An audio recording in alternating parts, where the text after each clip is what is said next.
I found the wedding invitation on a Tuesday morning. It was sitting on our kitchen counter, half hidden under a stack of junk mail. Cream-colored cardstock. Elegant script. Gold-embossed edges.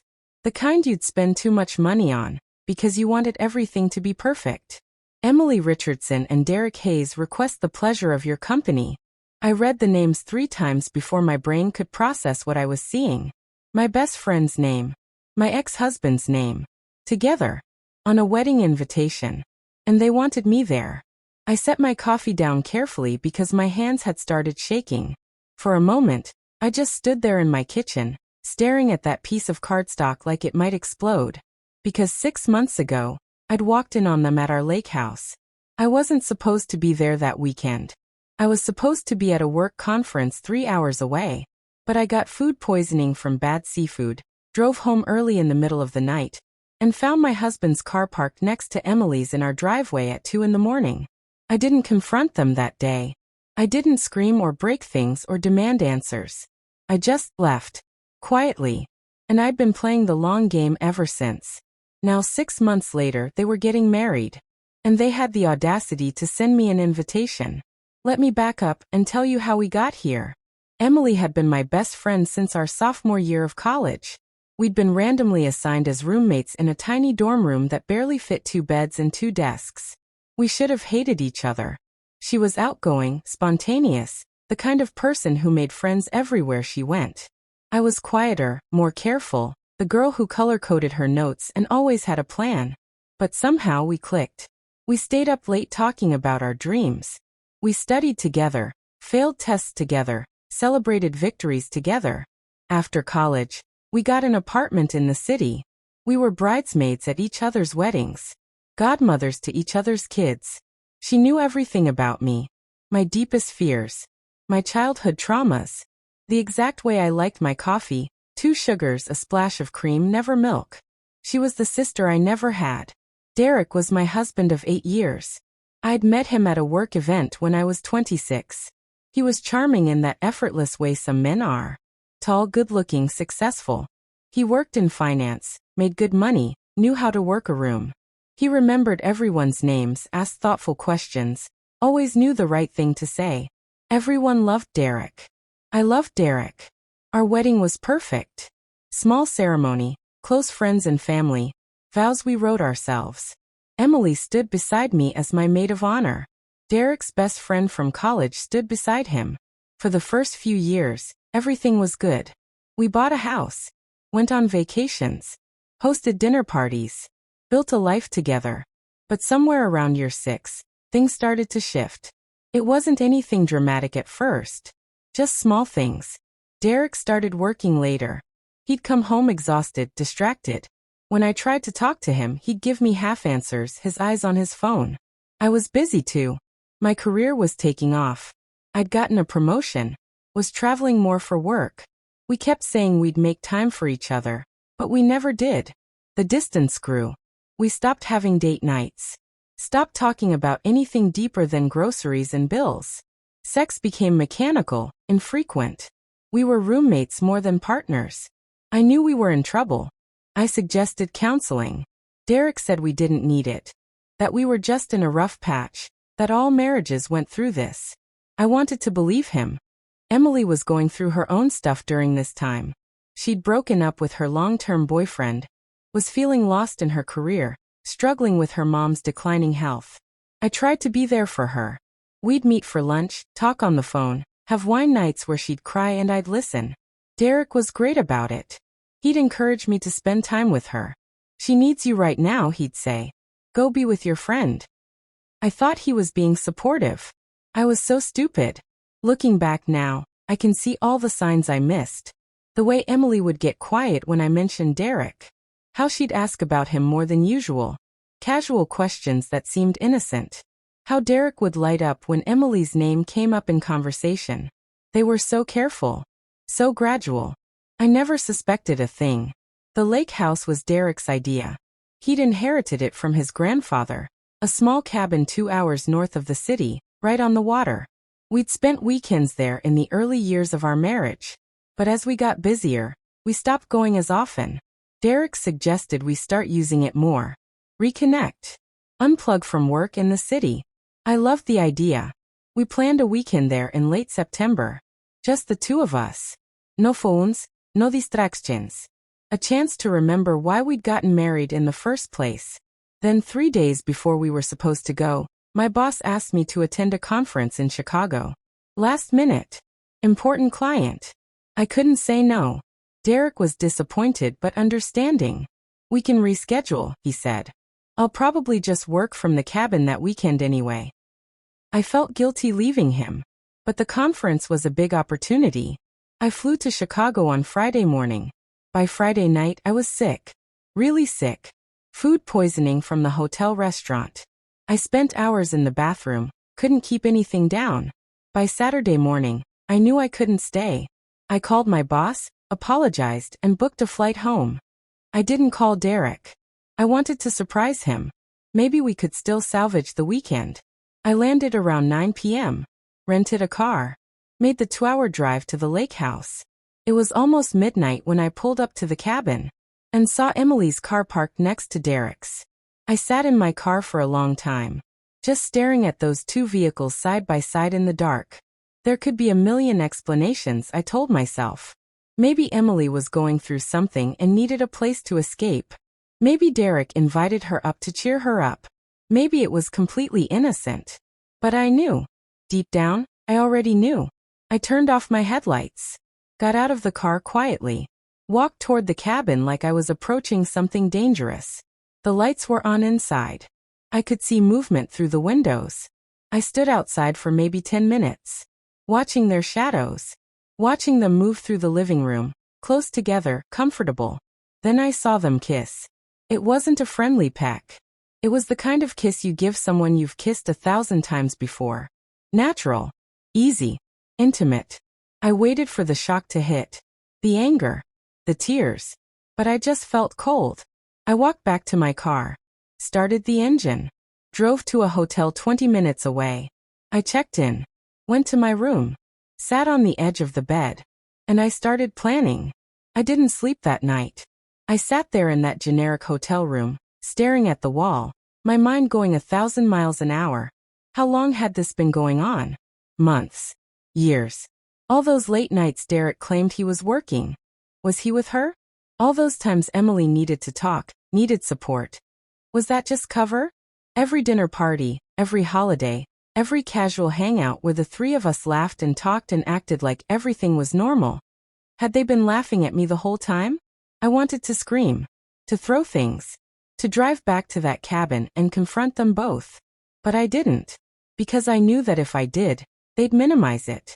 They'd make excuses. Derek would say it was a mistake, that he was confused, that our marriage was already broken. Emily would cry and say she never meant to hurt me. And somehow, I'd end up being the one who had to forgive them, to be understanding, to take the high road. No, I wasn't going to give them that. So I made a plan. First thing Monday morning, I called a lawyer. Not just any lawyer, the best divorce attorney in the city. The one who'd handled my coworker's messy separation and gotten her everything. I booked a consultation. Told her everything. She was blunt. If you want leverage, you need evidence. Lots of it. Before he knows you know. So that's what I did. I went home that Sunday night like nothing happened. Derek was already there, unpacking from his weekend at the cabin. "You're back early," he said, kissing my cheek. "How was the conference?" "Good," I said. "Productive. How was your weekend?" "Quiet. Got some work done. Watched the game." He lied so easily. "Sounds nice," I said. And then I asked what he wanted for dinner. Over the next few weeks, I became a detective. I started paying attention to everything. Derek's phone was password protected, but I knew his patterns. I waited until he was in the shower one morning and got in. I found messages between him and Emily going back 14 months. 14 months. Over a year of "I miss you," and "I can't wait to see you," and "I hate lying to her." There were photos. Nothing explicit, but intimate. The two of them at restaurants I'd never been to. Hiking trails. Hotel rooms. I took screenshots of everything. Sent them to my email. Deleted the sent messages. Put his phone back exactly where he'd left it. I felt sick. But I didn't stop. I started checking our credit card statements, our bank accounts, every receipt, every charge. Flowers he never gave me, jewelry I'd never seen, hotel stays on nights he claimed he was working late, dinners for two at expensive restaurants on evenings I was out of town. He'd been spending our money on her. I documented everything, made spreadsheets, created timelines, built a case. My lawyer was impressed. "This is airtight," she said. "When you're ready to file, you'll get everything you're entitled to and then some." But I wasn't ready yet. I wanted to see how far they'd take this, how long they'd keep lying. So I kept playing along. I'd have dinner with Emily, listen to her talk about her life, her problems, her dating struggles. "I feel like I'll never find the right person," she said once, over wine at our favorite restaurant. I almost laughed. "You will," I said. "When you least expect it." She smiled, squeezed my hand. "You always know what to say." The betrayal was almost too big to comprehend. This wasn't just my husband cheating. This was my best friend, my sister, the person I'd trusted more than anyone. And she looked me in the eye and lied. Over and over. 3 months after I found out, Derek asked for a talk. We were sitting in our living room. He was fidgeting, nervous. I knew what was coming. "I've been doing a lot of thinking," he started. "About us. About our marriage." I waited. "I don't think we're happy anymore," he said. "I feel like we've grown apart. Like we're just going through the motions." "Okay," I said calmly. He seemed surprised by my reaction. Like he'd expected me to fight him. "I think maybe we should consider separation. Just for a while. To figure things out." "Is there someone else?" I asked. He looked me right in the eye. "No. This is about us. We've just lost our way." I nodded slowly. "I need some time to think about it." "Of course," he said. "Take all the time you need." That night, I called my lawyer. "I'm ready," I said. "File the papers." She filed the next morning. Derek was served at his office 2 days later. He came home furious. Threw the papers on the kitchen table. "What the hell is this?" "You wanted a separation," I said calmly. "I'm giving you a divorce." "I didn't mean, we should have talked about this more." "We talked. You said you weren't happy. So now we're done talking." His lawyer called my lawyer. Tried to negotiate a standard 50-50 split. My lawyer sent over the evidence. All of it. The text messages. The photos. The receipts. The timeline showing 14 months of cheating. The financial records showing money spent on the affair. Derek's lawyer advised him to settle. He tried to fight it anyway. But the evidence was overwhelming. I got the house. The savings account. The car. My retirement stayed mine. He had to buy me out of his pension. The divorce was finalized in 4 months. Fastest I'd ever seen one go. Derek moved in with Emily 2 weeks after the divorce was final. They didn't even try to hide it anymore.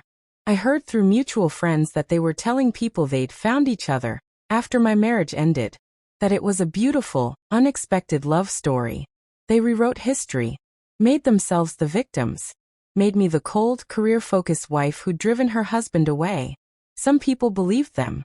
The people who mattered didn't. I lost some friends in the divorce. The ones who'd always been more Derek's friends than mine. The ones who thought I was being vindictive by taking everything. But I gained clarity. I started therapy. Started rebuilding my life. I threw myself into work. Got another promotion. Reconnected with old friends I'd neglected. Took a solo trip to Italy. And didn't tell anyone where I was going. I learned how to be alone. How to trust myself again. And slowly I started to heal. I didn't hear from Emily. Not once. No apology. No explanation. She just vanished from my life like our 15 years of friendship meant nothing. It hurt more than the divorce. But I moved forward. 6 months passed. And then that invitation showed up. At first I thought it was a mistake. Or a cruel joke. But then I saw the note tucked inside the envelope, written in Emily's handwriting. "I know this might seem strange, but you were such an important part of my life for so long. I'd really love for you to be there on our special day. I hope we can move past everything and find peace. You'll always be important to me. Emily. I read it 3 times. Move past everything. Find peace. Like she'd borrowed a sweater and forgot to return it. Like she hadn't destroyed my marriage, betrayed 15 years of friendship, and then ghosted me completely. I almost threw the invitation away. But then I had a better idea. I RSVP'd yes. +1. I didn't tell anyone I was going. Not my family, not my friends, not my therapist. I just marked my calendar and waited. The wedding was on a Saturday in early June. At a vineyard an hour outside the city. Beautiful venue. Expensive. The kind of place Emily had always dreamed about getting married. I wore a simple black dress. Nothing flashy. Elegant but understated. I brought my boyfriend, James. We'd been dating for 3 months. He was kind, steady, honest. Everything Derek wasn't. He knew the whole story. He'd asked if I was sure I wanted to do this. I need closure, I told him. He squeezed my hand. Then I'm with you. We arrived right as the ceremony was starting. Slipped into seats in the very back row. The vineyard was decorated beautifully. White flowers everywhere. String lights. A stunning view of rolling hills and grapevines. Emily looked gorgeous. A fitted lace gown. Her hair in soft curls. She was glowing. Derek looked nervous. He kept tugging at his collar, shifting his weight. I watched them exchange vows. Listened to them promise to love and cherish each other. To be honest. To be faithful. The irony wasn't lost on me. Emily's family was there. Derek's family. All our old mutual friends. Some of them saw me. Did double takes. Whispered to each other. I just smiled politely. The reception was in a barn that had been converted into an event space. Rustic but elegant. Long tables with candles and wildflowers. James and I were seated at a table in the back corner. Far from the head table. Clearly an afterthought. Emily saw me during cocktail hour. She froze mid-conversation with a bridesmaid. Her face went white. I gave her a small wave. She excused herself and walked over. She looked terrified. You came, she said. You invited me. I replied evenly. I didn't think you actually would. Why send the invitation then? She didn't have an answer for that. This is James, I said, gesturing to my boyfriend. James, this is Emily. My old friend. Congratulations, James said politely, shaking her hand.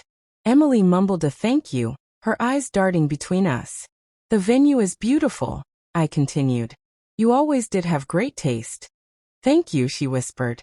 There was a long, awkward silence. I should get back to my guests, she finally said. Of course. It's your big day. She walked away quickly, almost running. James leaned over. You okay? Perfect, I said. And I meant it. Dinner was served. Salmon or chicken? Overpriced wine. A generic salad. Derek kept glancing at me from the head table. He looked miserable. Emily whispered something to him. He shook his head. I ate slowly. Made conversation with the other people at our table. Distant cousins of Derek's who didn't know the full story. Then came the speeches. Emily's maid of honor, some girl I didn't recognize, went first. She talked about Emily's kindness, her loyalty, her capacity for love. I almost choked. Derek's best man told embarrassing stories about college. Got some laughs. Then Emily's father gave a toast. He seemed uncomfortable. Like he didn't quite approve but was trying to be supportive. To new beginnings, he said, raising his glass. And to building a life on honesty and trust. The room echoed the toast. I didn't raise my glass. Then the DJ announced that the floor was open to anyone else who wanted to say a few words. A few people went up. Childhood friends. Co-workers. Each speech more generic than the last. And then I stood up. The room went silent. Every head turned. Emily's face went from white to gray. Derek looked like he might pass out. James squeezed my hand once. A silent, are you sure? I nodded. And I walked to the microphone. I took the microphone from the DJ. Looked out at the room full of people. Hi everyone, I started. My voice was calm. Steady. I'm sure some of you are surprised to see me here. A few nervous laughs. My name is Sarah. I'm an old friend of Emily's. And Derek's. I let that hang in the air for a moment. I've known Emily for 15 years. We met in college. Became best friends. She was my maid of honor at my wedding. I was supposed to be hers. Emily was crying now, silent tears streaming down her face. I've known Derek for 10 years. I was married to him for 8 of those years. The room was dead silent. You could hear a pin drop. I'm sure you're all wondering why I'm here. Why they invited me. Honestly, I'm wondering that too. I paused. Made eye contact with Emily. Then Derek. But I came because I wanted to say something. Not to ruin anyone's day. Not to cause a scene. Just to speak a truth that I think needs to be said. I took a breath. Relationships that start in dishonesty rarely survive. Love built on betrayal has shaky foundations. And happiness that comes at someone else's expense, it has a way of turning bitter. Derek stood up. That's enough. I'm almost done, I said calmly. He sat back down. I'm not here out of anger. I'm actually grateful. Because what happened between the three of us taught me something valuable. It taught me who I can trust. It taught me what I deserve. And it taught me that sometimes the worst thing that happens to you becomes the best thing that ever happened. I set the microphone down gently. So congratulations, Emily. Congratulations, Derek. I hope you're happy. I really truly do. I walked off the small stage. The room was still silent. James stood up, offered me his arm, and we walked out together. We got to the parking lot, and I finally let out the breath I'd been holding. That was. James started. Insane. I finished. I was going to say brave. I laughed. A real laugh. The first genuine one I'd had in months. My phone started buzzing immediately.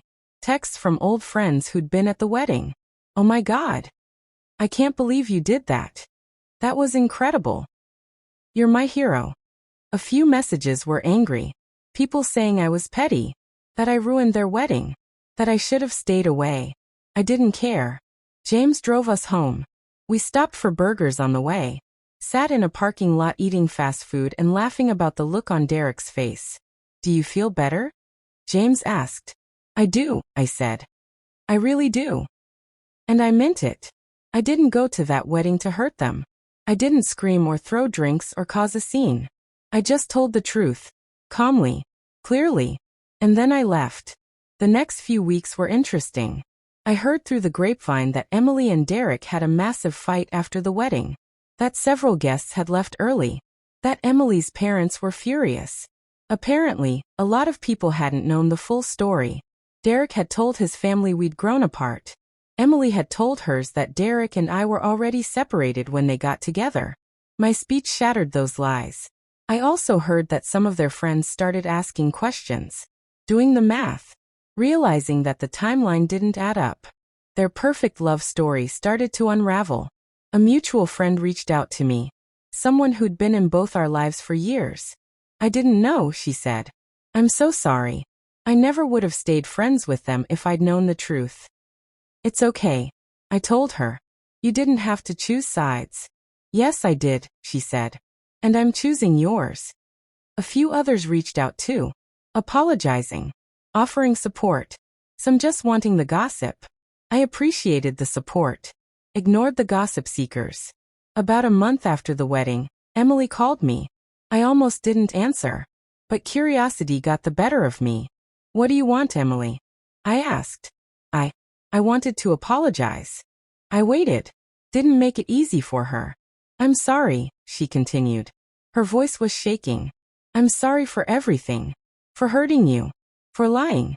For all of it. Okay, I said. That's it. Just okay. What do you want me to say, Emily? That I forgive you?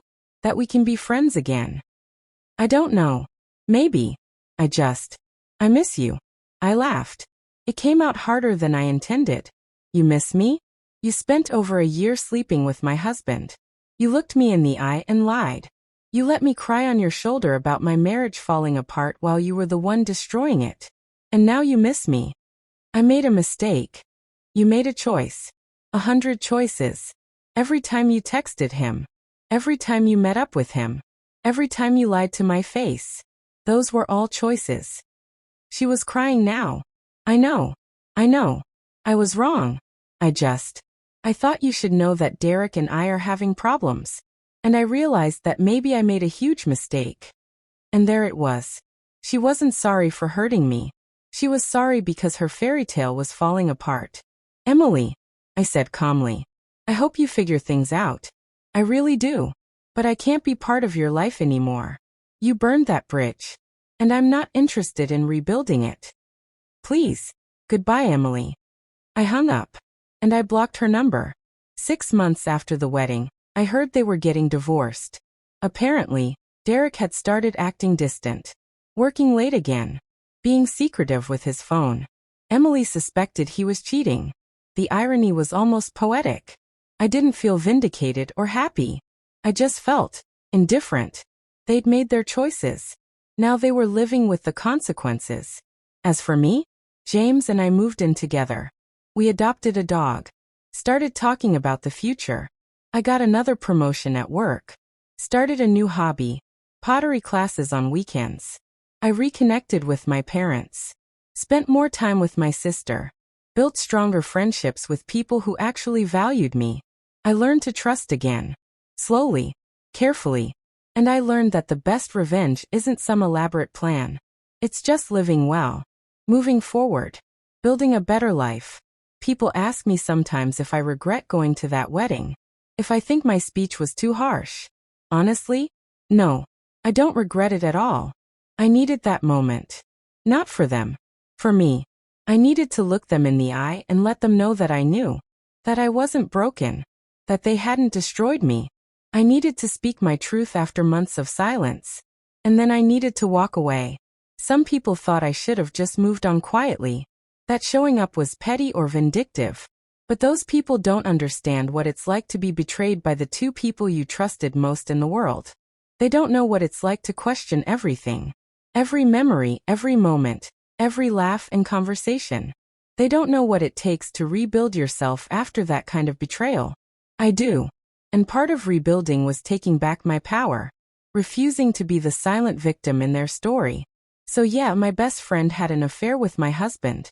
They sent me a wedding invitation like it was nothing. Like 15 years of friendship and 8 years of marriage could just be erased.